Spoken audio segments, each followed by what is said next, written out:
أعوذ بالله من الشيطان الرجيم. بسم الله الرحمن الرحيم. الرحمن علم القرآن خلق الإنسان علمه البيان.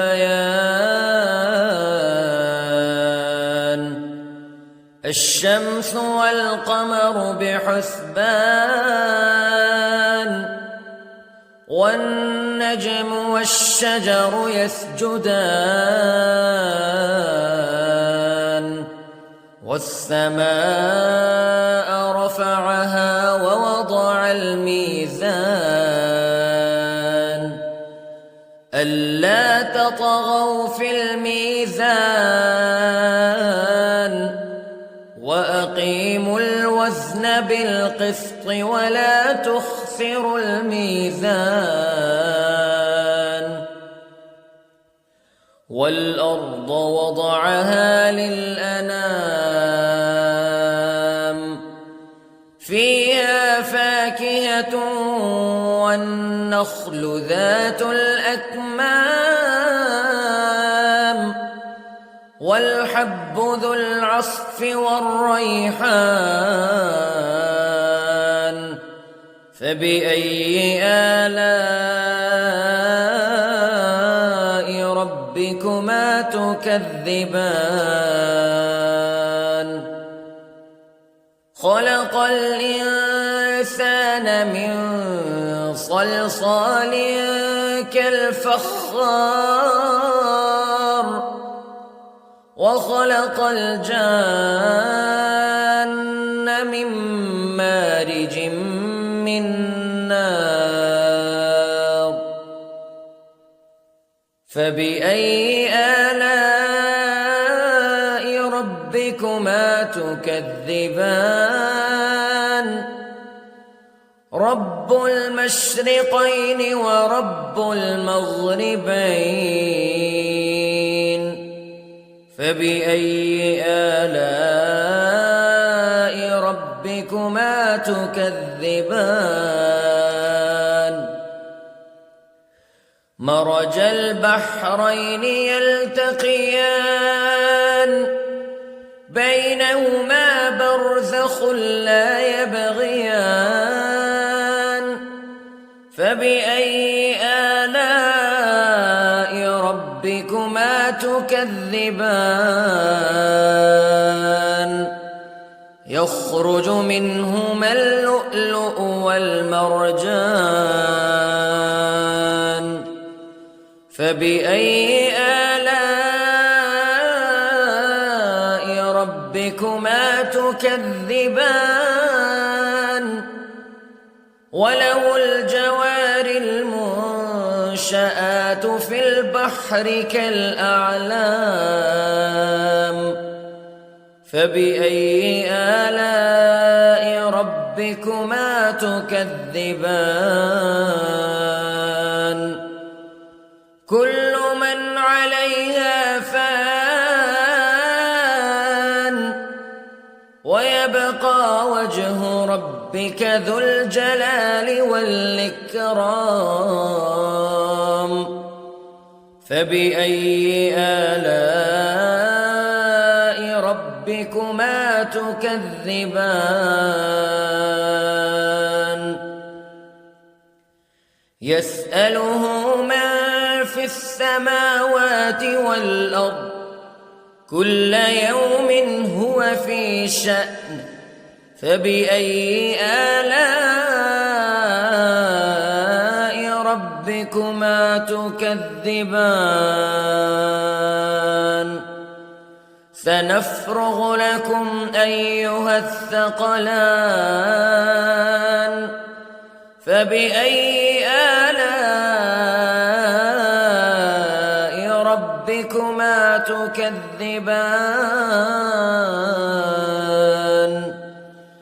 يا معشر الجن والإنس استطعتم أن تنفذوا من أقطار السماوات والأرض فانفذوا لا تنفذون إلا بسلطان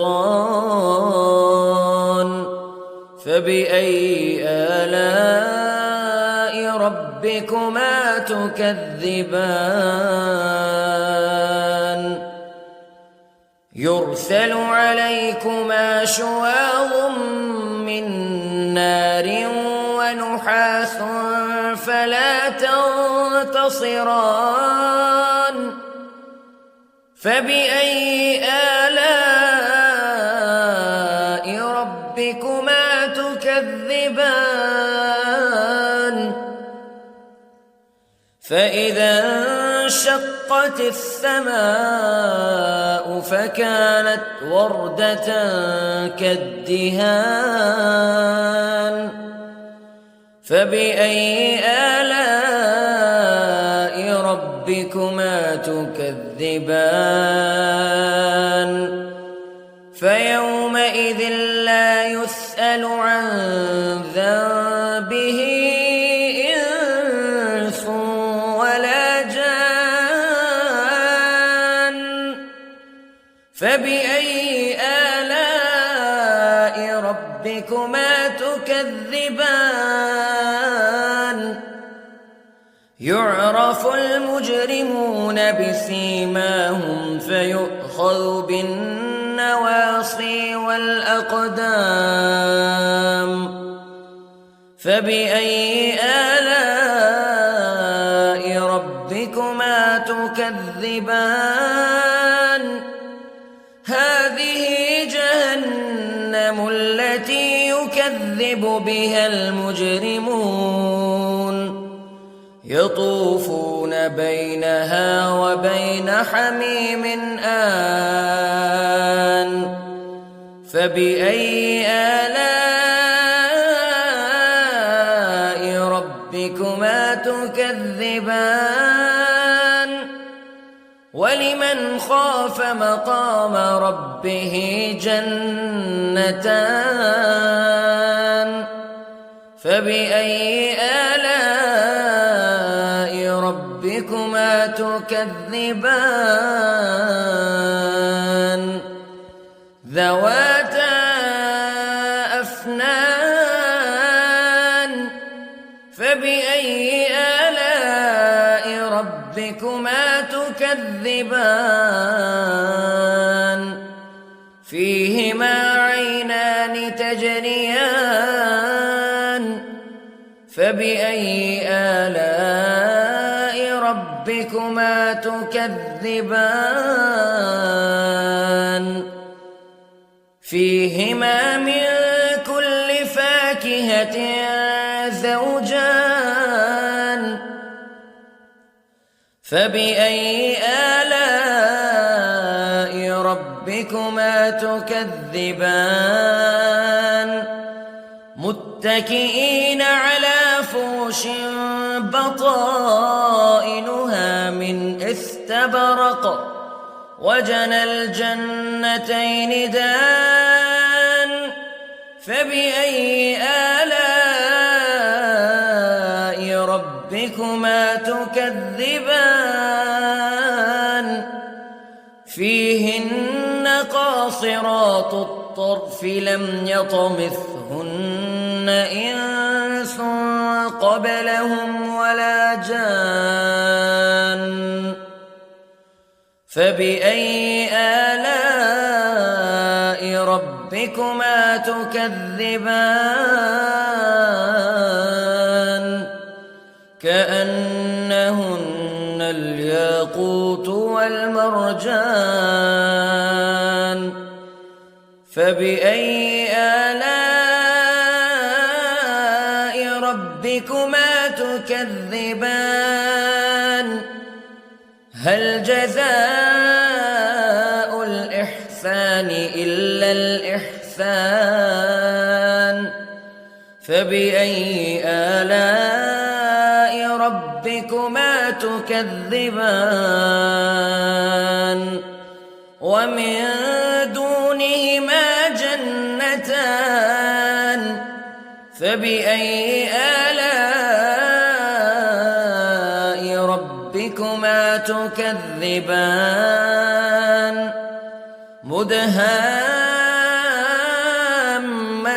مدهامتان فبأي آلاء ربكما تكذبان فيهما عينان نضاختان فبأي آلاء ربكما تكذبان فيهما فاكهة ونخل ورمان فبأي آلاء ربكما تكذبان فيهن خيرات حسان فبأي آلاء ربكما تكذبان حور مقصورات في الخيام فبأي آلاء ربكما تكذبان لم يطمثهن إنس قبلهم ولا جان فبأي آلاء ربكما تكذبان متكئين على رفرف خضر وعبقري حسان فبأي آلاء ربكما تكذبان تبارك اسم ربك ذي الجلال والإكرام